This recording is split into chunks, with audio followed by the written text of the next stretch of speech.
আসসালামু আলাইকুম সুপ্রিয় দর্শক, আশা করি সবাই অনেক ভালো আছেন এবং সুস্থ আছেন। এই গরমে ঠান্ডা ঠান্ডা এরকম একটা আমের পুডিং হলে কলিজা মন সব কিছুই কিন্তু এমনিতেই ঠান্ডা হয়ে যায়। আর এই আমের পুডিংটা তৈরি করা খুবই সহজ, কিন্তু খেতে ভীষণই মজা। দেখতেই পারছেন কতটা লোভনীয় আর কতটা সুন্দর হয়েছে। তা চলুন এটা আমি কিভাবে বানিয়েছি সেটা আপনাদের মাঝে শেয়ার করি। প্রথমে একটা ফ্রেশ আম নিলাম আমি, এখানে দেখতেই পারছেন। অবশ্যই ফ্রেশ আম নিতে হবে, তাহলে কিন্তু পুডিংয়ের স্বাদটা আপনি বেশি পাবেন। এখন আমি আমটাকে এক কিনার থেকে সাইড থেকে কেটে নিয়েছি। তারপর মাঝখান থেকে ছোট ছোট টুকরো করে আমি একটি চামচের সাহায্যে এটাকে ব্লেন্ডার জারে নিয়ে নিচ্ছি।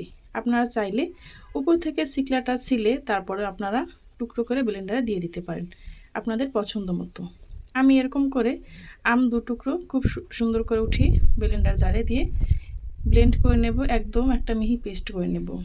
এ পর্যায়ে এসে এখনও যারা লাইক দেননি প্লিজ একটি লাইক দিয়ে ভিডিওটি কন্টিনিউ করবেন।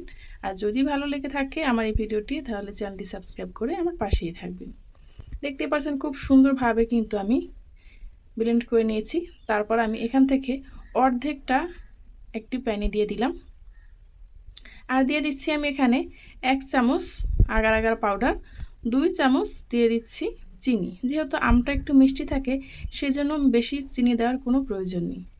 আমটাকে এভাবে আমি 2 থেকে 3 মিনিট জাল করে নিয়েছি। তারপর আমি একটি পাত্রে এটাকে ঢেলে নেব। এটা দিয়ে আমি একটা জেলো তৈরি করে নিয়েছি। এটা এমনিতে বাইরে রেখে দিলে কিন্তু জমে যাবে। আপনাদের কাছে যদি হাতে সময় না থাকে তাহলে ফ্রিজে রেখেও এটাকে জমিয়ে নিতে পারেন। এখন আমি এটা আপনাদেরকে একটু কেটে দেখাচ্ছি। দেখুন কতটা সুন্দর হয়েছে এবং পারফেক্ট হয়েছে। অবশ্যই সেই ক্ষেত্রে কিন্তু আগার আগারটা একটু ভালো দেখে কিনতে হবে। এখন আমি এটাকে একটি ছুরির সাহায্যে টুকরো টুকরো করে কেটে নিচ্ছি। আপনারা আপনাদের পছন্দ মতো কেটে নিতে পারেন। দেখতেই পাচ্ছেন জেলোগুলো কতটা সুন্দর এবং পারফেক্ট হয়েছে। এই জেলোটা যতটা পারফেক্ট হবে পুডিংটা কিন্তু খেতে বেশি ভালো লাগবে। এখন আমি যে বাটিতে পুডিংটা সেট করব সে বাটিতে ঢেলে নিচ্ছি। এখন আমি আবারও চলে যাচ্ছি চুলায়। এখানে দিয়ে দিচ্ছি আমি হাফ কেজি পরিমাণ দুধ।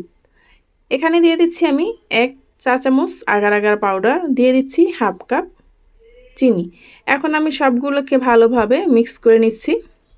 তারপর আমি এটাকেও 3 মিনিটের মতো জাল করে নেব। 3 মিনিট জাল করলেই এটা কিন্তু পারফেক্ট হয়ে যাবে। আপনারা যদি আগে থেকে দুধটা জাল করে নেন তাহলে কিন্তু বেশি জাল করার কোনো প্রয়োজন হবে না। এখানে কিন্তু আমার এখানে যে দুধটা ছিল আগে থেকেই কিন্তু জাল করে নিয়েছি।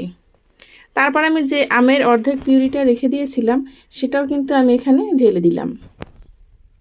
এখন আমি নেড়েচেড়ে মিশিয়ে নেব 2 মিনিটের মতো, তাহলে কিন্তু এটা খুব সুন্দরভাবে সেট হয়ে যাবে।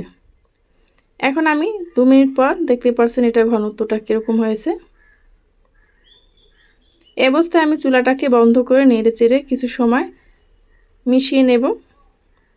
তারপর আমি যে বাটিটা আমের জেলোগুলো রেখেছি তার ভিতরে কিন্তু ঢেলে দেব। এই তো দেখতেই পাচ্ছেন এই বাটির ভিতরে ঢেলে আমি অপেক্ষা করব 1 থেকে 2 ঘন্টার মতো।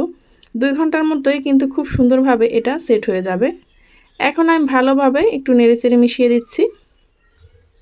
আর এই গরমে এরকম একটা ঠান্ডা ঠান্ডা পুডিং যদি আপনার বাসায় তৈরি করেন সবাই কিন্তু এমনিতেই খুশি হয়ে যাবে। আর এতটা মজা সবাই কিন্তু আপনার প্রশংসা করতে বাধ্য হবে।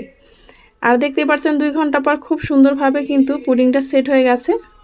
এখন আমি এটাকে সাইড থেকে একটু মোল্ড আউট করে নিচ্ছি যাতে করে এটা খুব সুন্দরভাবে বাটিতে বা প্লেটে পড়তে সাহায্য করে।